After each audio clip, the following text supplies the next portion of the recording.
nanti mulai. Ya, langsung aja. Ini nanti materinya ada 2. Yang pertama adalah sistem sirkulasi. Yang pertama sistem sirkulasi. Kemudian yang kedua nanti tentang praplebotomi. Ini udah ada yang kerja? Udah. Udah ada yang kerja ya, berarti tentang plebotomi udah paham ya. Ini hanya sekilas saja tentang sistem sirkulasi darah. Jadi hanya istilahnya pengenalan lebih lanjut. Ini tentang peredaran darah, di mana ini ada jantung, kemudian ini ada dari jantung, nanti dari jantung kanan, ini akan keluar lewat aorta ya. Ini yang merah, ini berarti mengandung oksigen. Mengandung oksigen, kemudian aorta, ini dicabang 2, satu ke atas, ekstremitas atas, satunya ke ekstremitas bawah. Ini nanti kemudian dari ekstremitas ini, dari arteri, kemudian arteriol, masuk ke kapiler,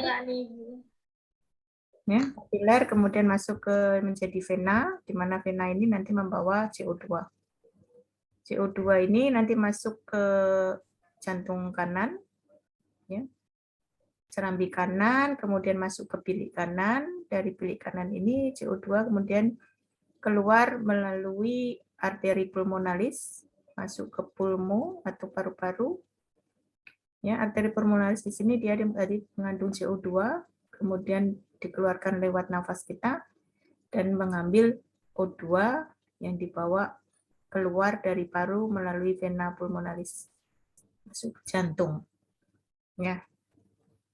Sekilas peredaran darah manusia dibagi menjadi 2, peredaran darah besar dan peredaran darah kecil. Peredaran darah besar tadi adalah peredaran darah dari jantung seluruh tubuh kembali ke jantung. Kalau yang kecil tadi hanya jantung ke paru-paru. Jadi lebih pendek. Dari bilik kanan ke paru-paru kembali ke jantung. Itu peredaran darah kecil. Ini adalah struktur anatomi dari vena dan arteri. Ini yang arteri, kemudian bercabang kecil menjadi arteriole, dan ini akan membuat network atau jaringan kapileri. Di sini adalah yang tempat pertukaran atau difus antara dari penyerahan oksigen dan pengambilan CO2. Kemudian masuk ke vena, ini venanya. Ini susunan dari ada lumen, tempat mengalirnya darah, kemudian tunica intima, kemudian media, baru yang paling luar disebut adventitia. Ini tunica itu adalah dari muskulus ya, atau endotel. Ya, kemudian kalau yang di sini ini hanya di kapiler ini hanya satu lapis saja, namanya sel endotel. Kalau yang vena, pembuluh darah vena sama pembuluh darah arteri, ini arteri, ini vena ya. Ini lapisan dindingnya ada 3, sedangkan kalau masuk di kapiler itu hanya satu lapis saja disebut sel endotel. Pembuluh darah arteri ini membawa oksigen, kecuali tadi yang sudah Ibu jelaskan, arteri pulmonalis dia mengandung membawa CO2. Kalau arteri dindingnya kuat dan tebal, kemudian jaringannya elastis, katupnya dia hanya satu, yaitu di jantung, menunjukkan tempat untuk mendengarkan denyut jantung. Itu biasanya di arteri dia akan berdenyut. Jika terluka atau teriris, dia darahnya akan memancar. Aliran darah meninggalkan jantung. Kalau arteri. Kalau vena, ini terletaknya superficial, dindingnya itu tidak elastis, jadi kaku, tipis, dan tidak terasa denyutnya. Ini aliran darahnya kembali ke jantung, katupnya itu terletak di sepanjang pembuluh dari vena tersebut. Jika teriris, darah akan menetes, membawa karbon dioksida, kecuali vena pulmonalis yang membawa oksigen. Ini perbedaannya, prinsipnya tadi sudah dijelaskan, ini hanya rangkumannya saja. Ini kalau kapiler tadi ya tipis, jadi endotel saja, kemudian berawal dari arteriol, kemudian ke venol, mengandung CO2, mengandung O2 antara arteri dan vena. Tidak ada klepnya. Tidak ada katup. Sekarang fungsi dari katup di vena yang sepanjang pembuluhnya itu ada, itu mencegah aliran balik. Ya, jadi sehingga kalau yang tadi dialirkan menuju ke jantung itu tidak balik lagi. Ini gambar dari anatomi di telapak tangan sama di lengan. Ya, di sini yang kita perhatikan adalah basilika sama cephalika. Yang biasanya diambil ini. Cephalika ini di sini, biasanya kemudian dia mengarah ke ibu jari. Kalau basilika ini di yang sebelah di kelingking. Ini pemilihannya biasanya kita ngambil di mediana cupidi di sini atau di basilika. Basilika jadi panjang ya, dari atas ini sampai menuju ke sini. Ini basilika. Yang sebelah sini yang lain. Kemudian ini cephalika, ini juga panjang dari atas sampai ke bawah sini. Biasanya dia lebih superficial. Jadi pilihannya mediana cupidi, cephalika, dan basilika. Ini pergelangan tangan, ini harus hati-hati karena dia tidak terfiksasi, kurang terfiksasi ya. Sehingga biasanya dipakai yang wing needle atau yang jarum kecil. Dan biasanya lebih sakit kalau di sini.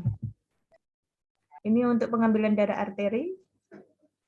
Biasanya di arteri radialis. Ini bisa yang besar arteri brachialis atau radialis. Ini yang ulna biasanya nanti untuk tes gitu ya, sebelum pengambilan. Ada ini kan kolateral soalnya. Kalau sini ditutup, nah di sini darah bisa mengalir ke sini. Atau yang di femoralis biasanya, yang besar. Ini lokasi untuk pengambilan darah kapiler, perfusinya baik, tidak ada jaringan baku parut, tidak ada bekas luka, tidak ada radang. Kalau bayi kurang dari 1 tahun itu diambil di tumit, kalau lebih dari 1 tahun bisa di jari tangan. Kurang dari 1 tahun, ini tumit tadi. Hindari penusukan terlalu dalam karena bisa kena tulang, kemudian cari darah yang aman. Yang aman itu adalah yang di samping dari telapak tumit, jangan di pas ya. Jadi ini di tumit, ini di sampingnya, jangan yang di ujung sini, karena ini dekat dengan tulang. Kemudian kalau di jari juga di bagian samping, jangan yang di tengah. Dan juga arah penusukan dia jangan sejajar dengan apa ini namanya sidik jari ya.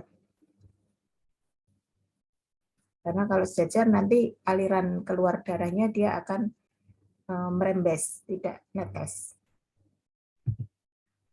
Nah ini, jadi di lateralnya sama seperti di jari juga di lateralnya, dan dia arahnya adalah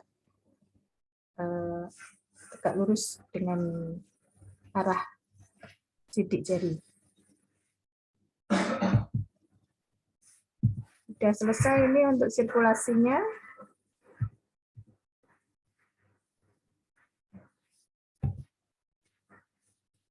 Kita time out dulu ya. Ada pertanyaan nggak, Dek?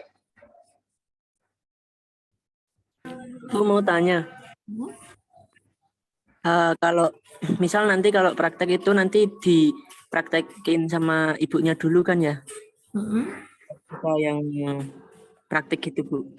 Kalau praktikum nanti ada sendiri dosennya. Oh iya, Bu. Makasih. Bukan dengan saya. Ya.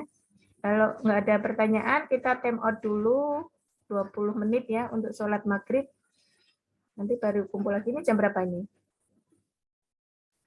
Jam 6, Ibu. Berarti jam 6 lebih 10 menit ya nanti ya. Baik, Bu. Baik, Bu. Kita mulai lagi. Baik, Bu. Oke, terima kasih. Saya akhiri dulu. Assalamualaikum warahmatullahi wabarakatuh. Waalaikumsalam warahmatullahi wabarakatuh. Waalaikumsalam.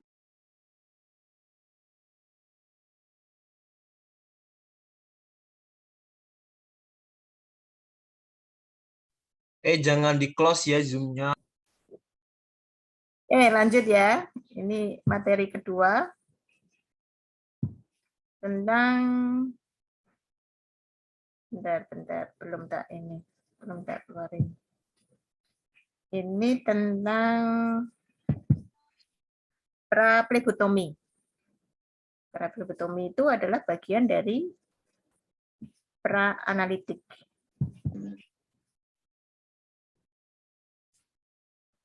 Ya, plebotomi kan sebetulnya bagian dari pra-analitik.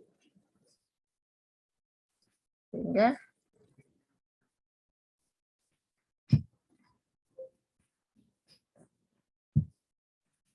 praplebotomi itu bagian dari pra-analitik. Oke, share dulu.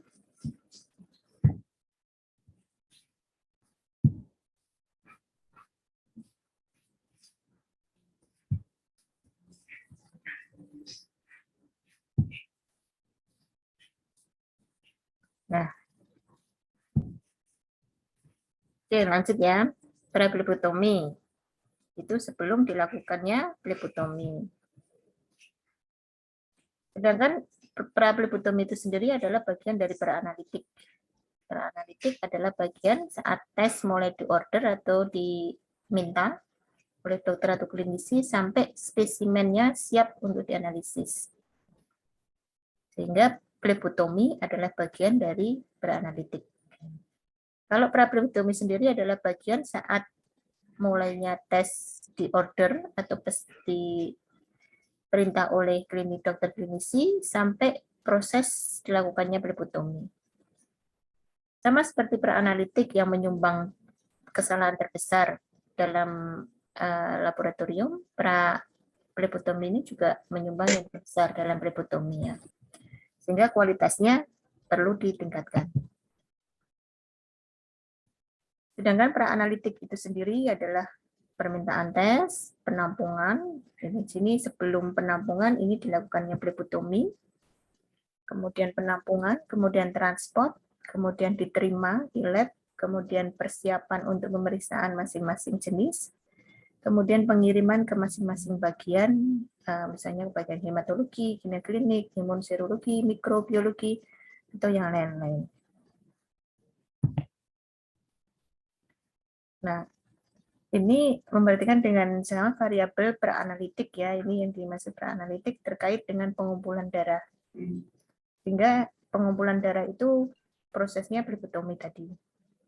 Penting dalam memastikan apakah hasil tes yang nanti keluar itu harus akurat di semua bidang laboratorium klinis. Quality assurance sendiri ini dipengaruhi oleh ini ya, pra-analitik sama identifikasi pasien juga penting. Kemudian untuk mendapatkan spesimen, transport, processing, preparation, maintenance. Ini analitiknya, variabelnya ini, kompetensi, kontrol, metode, prosedur, validasi tes. Post analitik sendiri adalah reporting sama interpretation. Dengan tahap plebotomi, itu ada pra, kemudian pelaksanaan, dan post. Pra plebotomi, pelaksanaannya nanti plebotominya pengambilan darah vena, atau pengambilan darah arteri, atau pengambilan darah di kapiler atau skin fungsi. Post plebotomi sendiri ini nanti bagian dari pra-analitik tadi, penampungan, transport, penyimpanan, penanganan, pengelolaan, pemusnahan, dan pendokumentasian. Kemudian nanti juga akan dibahas mengenai komplikasi plebotomi serta plebotomi keadaan khusus. Pra-plebotomi sendiri ada 4, di mana ada tes order, permintaan pemeriksaan, kemudian identifikasi pasien, kemudian persiapan pasien dan persiapan peralatan. Ini yang disebut pra-phlebotomi. Maka ini adalah yang nanti akan kita bahas. Permintaan atau order test. Permintaan tes diterima, kemudian harus lengkap. Identitas dari pasien harus lengkap, kemudian juga permintaan yang diminta itu apa saja, itu harus lengkap dan jelas. Kemudian tingkat urgensinya, apakah CITO, biasa, ya. Kemudian status pasiennya. Status pasien di sini adalah BPJS umum atau jam kesda, kemudian persiapan dari bahan yang dibutuhkan sesuai dengan order test. Dan juga ini yang kurang adalah yang nama dan paraf peminta ya, yang meminta siapa. Tadi setelah ada test order, kemudian identifikasi pasien, ini penting untuk melakukan identifikasi pasien secara akurat. Karena ini kesalahan juga besar di sini. Pengambilan spesimen darah dari orang yang salah bisa terjadi, atau mungkin orangnya benar, tetapi salah memberikan label juga bisa. Nah, ini termasuk kesalahan laboratoriumnya, termasuk kesalahan labeling. Yang harus diidentifikasi adalah nama, kemudian alamat, nomor RM, tanggal lahir, tanggal masuk rumah sakit, atau bangsal inap. Ini yang lengkap, identifikasi lengkap. Sekarang, kalau rawat inap di rumah sakit, dia semua pasien itu memakai gelang identitas. Di mana gelang identitas itu informasinya minimal yang terdapat di situ harus 3 data. Ya, bisa nama, tanggal lahir, atau nomor RM, atau nama, alamat, dan tanggal lahir juga bisa. Nah, ini dilakukan gelang tadi pada pasien rawat inap, kita harus mengkonfirmasi oleh phlebotomis sebelum dilakukan fungsi. Phlebotomis ini adalah orang atau person yang melakukan kegiatan phlebotomi. Komunikasi juga ada komunikasi efektif, proses identifikasi pasien secara aktif dengan pertanyaan terbuka. Jadi kalau di Jawa itu biasanya kalau ditanya Bapak, pertanyaan tertutup ya, pertanyaan tertutup. Misalnya Bapak, Pak Slamet, pasti jawabannya iya, walaupun mungkin juga bukan. Jadi pertanyaannya nanti nama Bapak siapa? Itu yang disebut pertanyaan terbuka. Ya, kemudian ada aktif, ada pasif. Ini nanti mungkin akan dijelaskan di materi tersendiri. Persiapan pasien ini dilakukan untuk pemeriksaan seperti glukosa, kolesterol, trigliserid, di mana harus puasa 10-12 jam sebelum dilakukan phlebotomi. Kemudian untuk pemeriksaan hormon, itu juga dilihat variasi diurnal, yaitu variasi yang di mana kadar hormon itu tidak selalu stabil, tidak selalu tetap.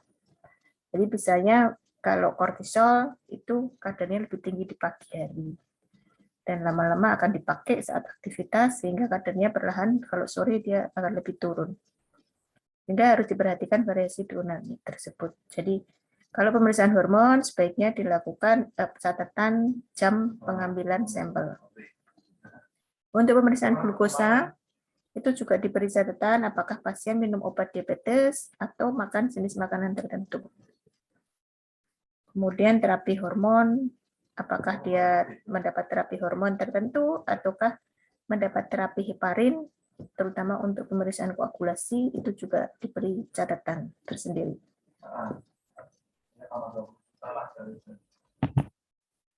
Kemudian phlebotomi berikutnya adalah persiapan peralatan. Peralatannya yang dibawa adalah formulir permintaan, di mana ini untuk melakukan cross-check jenis apa saja yang diminta, kemudian termasuk juga proses identifikasi pasien. Identifikasi pasien tersebut bisa aktif, bisa pasif ya. Kalau aktif dilakukan pertanyaan tadi terbuka, kalau pasif kita hanya melihat formulir dan gelang dari pasien untuk rawat inap. Kemudian juga yang perlu dibawa adalah vakutener atau SPED, kemudian tabung spesimen yang sesuai, kemudian label. Label bisa diberi istilahnya tulis dengan spidol atau dengan barcode pasien. Kalau sudah ada LES, itu biasanya kita bisa melakukan barcode. Jadi sebelum berangkat untuk pengambil darah, kita print dulu barcode-nya, kemudian ditempel dulu di tabung. Rak tabung, kemudian kapas alkohol, tourniquet, plester atau hipavik, dan APD, alat pelindung diri. Ini juga APD penting ya, karena kita tidak tahu kondisi pasien tersebut apakah infeksius atau tidak. Dan untuk pemberian label setelah dilakukan pengambilan darah itu juga perlu ditunjukkan ke pasien yang bersangkutan kalau rawat jalan. Ini identitasnya ditunjukkan apakah benar sudah sesuai dengan pasien tersebut. Ini peralatannya.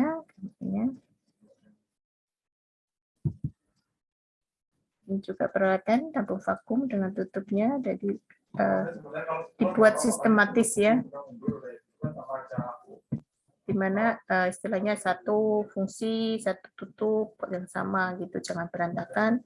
Ini juga tempat untuk limbah juga disediakan, kemudian ini juga ada kotak-kotak, jadi tidak bingung dalam mencari,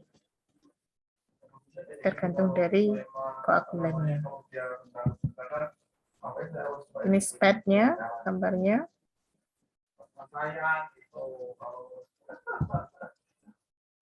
Ini juga ada wing needle, biasanya untuk pengambilan anak kecil, bayi, atau dengan vena yang kolaps.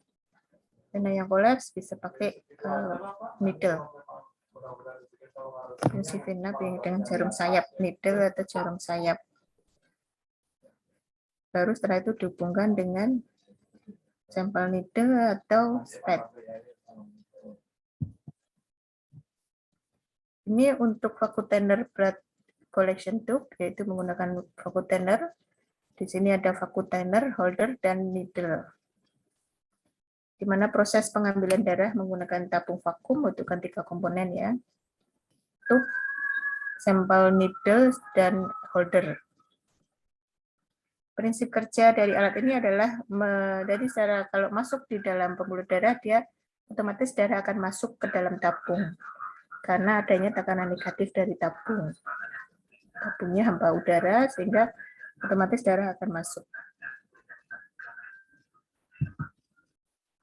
Ini macam-macam tabungnya dengan berbagai macam tutup yang istilahnya tergantung dari antikoagulannya. Nanti ini akan dipelajari lebih lanjut di bahan-bahan dan alat phlebotomi. Ini sama, disposable juga SPED. Bisa pakai SPED biasa ya ini ya, bukan yang vakutener. Kemudian juga diperhatikan adalah masa berlaku tabung spesimennya. Dicek expired date-nya. Ya, jangan digunakan kalau sudah expired. Nanti istilahnya masih ada berlaku berapa bulan gitu. Soalnya nanti kekuatan dari vakumnya itu juga sudah berkurang sehingga saat menggunakan vakutener itu dia tidak akan darah tidak akan masuk sendiri. Kemudian juga antikoagulannya mungkin juga sudah ada perubahan. Sudah ada perubahan apalagi kalau penyimpanannya juga salah ya. Misalnya terkena sinar matahari langsung atau penyimpanan raknya itu diletakkan di bawah di lantai langsung, itu juga tidak boleh penyimpanannya. Kemudian kesalahan laboratorium dan keselamatan pasien ini yang perlu kita perhatikan ya, soalnya kalau kita melakukan phlebotomi dengan salah itu juga otomatis itu akan menyebabkan keselamatan pasiennya juga terganggu atau terancam ya. Jadi harus menerima bahwa penyebab kesalahan itu adalah human error. Jadi tetap bisa harus mengakui kesalahan kita. Kalau kita melakukan kesalahan, ya kita minta maaf kepada pasien. Jadi biasanya sebelum pengambilan phlebotomi, karena itu tindakan invasif yang menyakiti pasien, kita minta maaf dulu, nggak masalah. Kalau misalnya nanti menyebabkan ketidaknyamanan atau sakit pada pasien, itu juga lebih baik.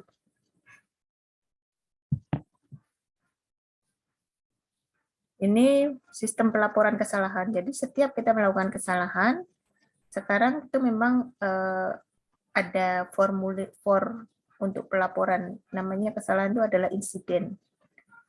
Ya, kesalahan baik yang terutama yang diketahui. Mungkin kita yang mengerjakan melakukan kesalahan tersebut bisa, atau teman kita yang melakukan kesalahan juga bisa. Itu ada formulir pelaporan untuk insiden.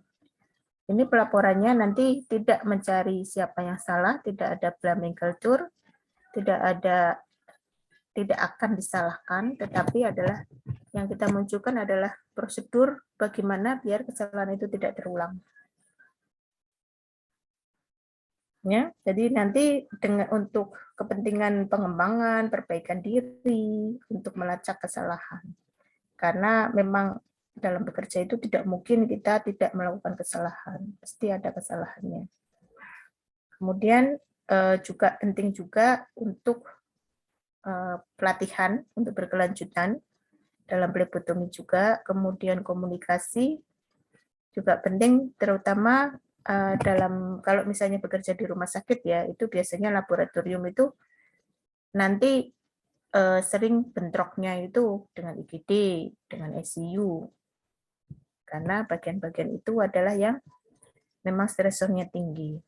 Sama seperti laboratorium, itu beban kerja atau stresornya juga cukup tinggi.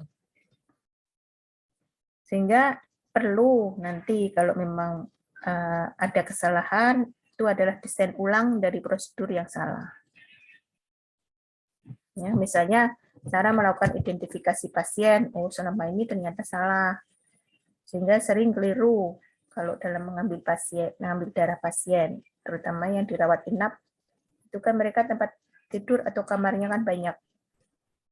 Nah, biasanya perawat hanya yang di bawah jendela, Mbak. Bawah jendela itulah kadang kalau analisnya iya saja, langsung diambil tanpa melakukan proses identifikasi, itu juga salah. Nah, untuk kesalahan-kesalahan ini, misalnya dalam tahap tadi pra-phlebotomi dan pra-analitik, ini kesalahan yang biasanya terjadi adalah misalnya pada proses identifikasi pasien salah pada sampel ID pasien, mungkin pelabelan ini berarti salah, atau bahkan ada sampel darah yang tidak dikasih label atau identitas pasien, itu juga salah. Atau diberi label atau tulisan tangan tetapi tidak jelas. Atau permintaan lab yang tidak dapat dimengerti. Jadi biasanya itu dilakukan cuma contang, tapi contangnya di bagian tengah antara misalnya kolesterol dan trigliserid, dan dia nyontangnya di tengah sehingga tidak dimengerti. Kemudian pengumpulan spesimen ini juga tabung tidak sesuai, itu juga kadang terjadi, volume tidak sesuai, atau kontaminasi intravenal lain atau infus. Jadi pengambilan darah misalnya di infus lain, itu juga salah. Kemudian pada transport juga bisa kadang salah, spesimen hilang, kadang sudah ditanyakan tapi dari bangsal, tapi spesimen tidak masuk ke laboratorium. Kemudian indikator yang umum itu biasanya ada komplain dari klinisi, kemudian pengambilan spesimen ulang atau pengulangan pemeriksaan, jadi sudah diminta, kemudian diminta lagi, itu juga sering terjadi. Kemudian hasil pengiriman ke dokter di luar waktu yang ditentukan. Jadi misalnya dijanjikan jam 2, ternyata hasilnya molor. Itu juga termasuk dari insiden atau kesalahan laboratorium. Ya, selesai ini untuk pra-phlebotominya. Ada yang tanyakan, enggak?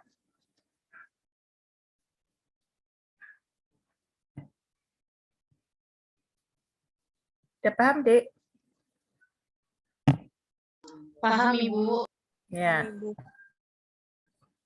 Ya, perlu plebotomi tadi juga ditambahi tentang indikator mutu. Jadi indikator mutu itu sekarang penting, terutama di lab, ya bukan hanya di lab ya, jadi keseluruhan untuk bagian dari rumah sakit untuk menandakan bahwa instansi laboratorium bekerja dengan mutu yang baik. Ya, itu aja ya. Ada yang tanyakan enggak? Ibu izin bertanya. Mm-mm. Perkenalkan saya Aulia Nur Zahra, izin bertanya. Ya, Mbak Uli ya. Ya, untuk pasien stroke yang disebabkan karena penyumbatan darah di otak yang mengakibatkan badan sebelah kanan atau kiri tidak dapat digerakkan. Pertanyaan saya, apakah aliran darah pada bagian tubuh yang tidak dapat digerakkan itu dapat mengalir atau berfungsi dengan baik, Ibu? Terima kasih. Ya. Untuk pasien stroke tadi mungkin ada sumbatan ya. Ada sumbatan, itu sumbatannya adalah di daerah otak. Sehingga saraf itu yang terganggu. Dimana kalau saraf sudah terganggu, itu saraf motoriknya, baik motorik ataupun sensorik, atau tadi saraf ada 3, motorik, sensorik, dan otonom. Kalau tidak bisa menggerakkan, berarti dia saraf motoriknya terkena. Kalau saraf sensoriknya terkena, dia mungkin dicubit, tidak terasa, yaitu sensoriknya kena. Kalau otonom itu misalnya langsung kencing sendiri, kencing tidak terasa, itu otonomnya. Ya. Sedangkan permasalahan untuk aliran darah itu tetap mesti ada aliran darahnya, Mbak. Nanti kalau nggak ada aliran darahnya, jaringannya mati, namanya nekrosis. Ya, selama yang tidak bisa digerakkan itu masih hangat atau warm, berarti masih ada aliran darahnya di situ. Jadi bisa diambil darahnya di situ. Ya, itu pertanyaannya, Mbak Ulia. Ya, terima kasih, Ibu. Saya izin bertanya kembali. Jelas. Iya, cukup. Ya. Izin bertanya kembali, itu kan yang saraf itu ada 3, Ibu. Pertanyaan saya yang saraf motorik dan sensoriknya itu mati, apakah dapat disembuhkan, Ibu? Dengan cara fisioterapi, dengan cara penyinaran gitu, Bu? Bisa dapat sih. disembuhkan? Bisa disembuhkan. Selama sumbatan yang di otak itu sudah terbuka, sudah ada aliran darah lagi, kan biasanya kalau sel otak yang sudah mati itu kan memang nggak bisa diperbaiki atau irreversible. Tapi kan ada sel otak yang lain, jumlahnya itu jutaan di otak itu. Sehingga bisa disembuhkan lagi. Itu tergantung dari seberapa besar kerusakannya di otak. Ya, selama masih ada sel-sel yang hidup di otak, kita kan sebetulnya sel otak kita tuh hanya yang kita pakai itu sedikit sekali, kurang dari 20%. Jadi 80% itu sel di otak kita itu masih tidur. Sehingga kemampuan manusia, terutama di otak itu sebetulnya masih besar sekali. Dan kita belum tahu, istilahnya kalau kita menggunakan sel otak kita sampai 50% itu seberapa mungkin, jadi istilahnya itu rahasia Allah ya. Jadi memang yang kita pakai di sel itu sedikit sekali. Jadi kalau misalnya kerusakan di sel otaknya itu luas, ya itu memang agak sulit. Tergantung dari berapa persen tadi yang terkena sumbatan itu yang sel. Kalau terkena sumbatan kan berarti selnya udah mati kan. Nah itu tinggal berapa persennya. Tergantung dari itu, Mbak. Jadi kalau masih ada sel hidupnya, sel yang hidup di otak itu masih bisa berfungsi atau menyembuhkan atau mengaktifkan yang saraf motorik, sensorik tadi. Ya, itu Mbak Ulia. Baik, Ibu. Terima kasih atas penjelasannya. Ya, masih ada lagi? Kalau nggak ada, saya akhiri dulu ya. Sampai bertemu insya Allah minggu depan. Saya akhiri dulu. Assalamualaikum warahmatullahi wabarakatuh. Waalaikumsalam warahmatullahi wabarakatuh. Terima kasih banyak, Ibu. Terima kasih banyak, Ibu. Ya. Terima kasih banyak, Bu.